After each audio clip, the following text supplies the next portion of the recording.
Pozdrav i dobrodošli. Da li vaš auto u leru radi grubo i kao da se guši ili, što je još iritantnije, hoće se ugasiti kada recimo stajete i stisnete kvačilo? Druga mogućnost je da mu je ler visok ili možda ne reagira baš odmah kada stisnete gas, već sa nekakvom zadrškom, kao da se motor premišlja bil ne bil. Bilo kako bilo, sve ovo može biti uzrokovano zaklopkom gasa ili, kod starijih auta, motorićem ler gasa. Istini na volju, ovo su poprilično jednostavni i robustni dijelovi koji većinom rade besprijekorno. Ali u onim situacijama kada nije tako, onda možemo imati poprilične probleme s radom motora. A koje je točno i što napraviti tada? Pa upravo to ćemo vidjeti u ovom videu. Idemo! Prvo i osnovno što nas zanima je šta za očekivati kada klapna gasa, odnosno motorić ler gasa, ne radi kako treba. A grub i neravnomjeran ler je zasigurno najučestaliji i najočigledniji problem s kojim bi se mogli susresti. Ono što ćemo u ovom slučaju primijetiti je da auto podrhtava i guši se dok radi u leru, ali čim malo stisnemo gasa, ovo sve naizgled nestaje kao rukom odnešeno i motor odmah počne raditi fino i uglađeno.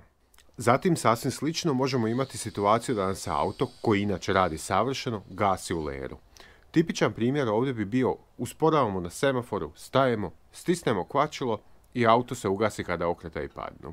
I što često bude je da se ovo događa samo kada se auto zagrije, a dok je hladan sve se čini ok. Sad, i grub ler i gašenje su najčešće uzrokovani nedovoljnom količinom zraka na leru. A s druge strane, možemo imati i obratnu situaciju. Previše zraka, što onda rezultira time da nam auto radi na previsokim okretajima. Par sto okretaja više nego što je inače. Potom, ako zaklopka gasa iz nekog razloga ne funkcionira kako bi trebala, a što ćemo kasnije objasniti, onda bi odziv na gasa mogao biti nikakav, sa zadrškom, istrzan, neravnomjeran i slično. Onda, ako su problemi s gasom, koji god već da jesu, toliki da značajno poremete smjesu zraka i goriva, onda možemo imati famozno zatajenje cilindara, ili što bi normalni ljudi rekli, da motor krokira, najčešće prilikom ubrzavanja. Naravno, ovo može biti zbog mnogo čega, što nas dovodi do sljedeće stavke. Upaljena lampica motora.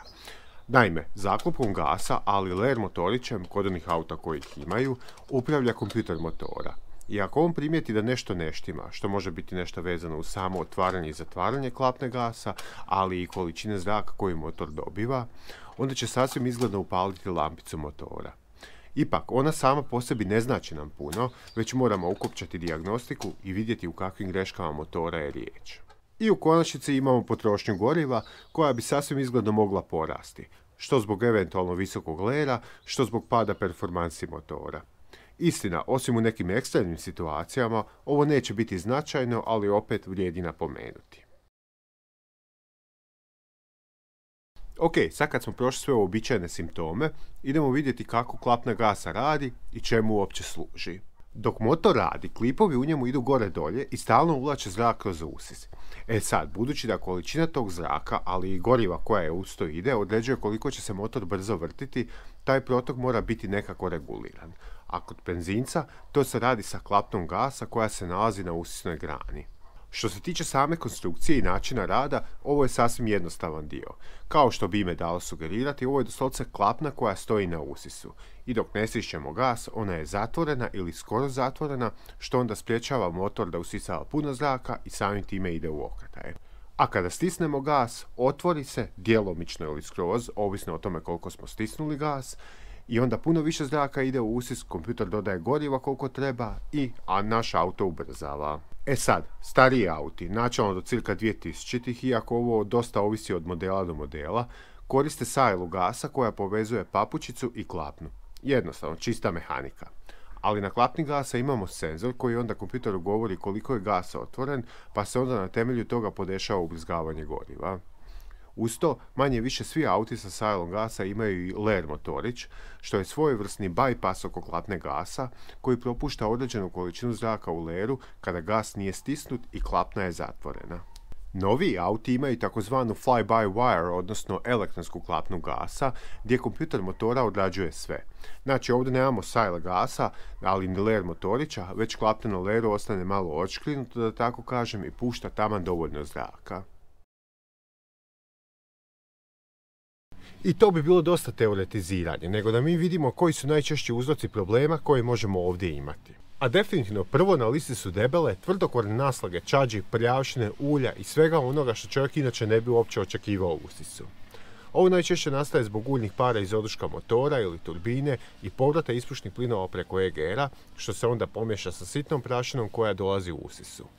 A to se onda sve s vremenom nataloži na klapni gasa ili ler motoriću ako ga auto ima, što onda poremeti količinu zraka. A kako na leru jako malo zraka prolazi, bilo kakvo odstupanje će imati popriličan utjecaj na rad motora, pa ćemo imati ili nizak ili visok ler.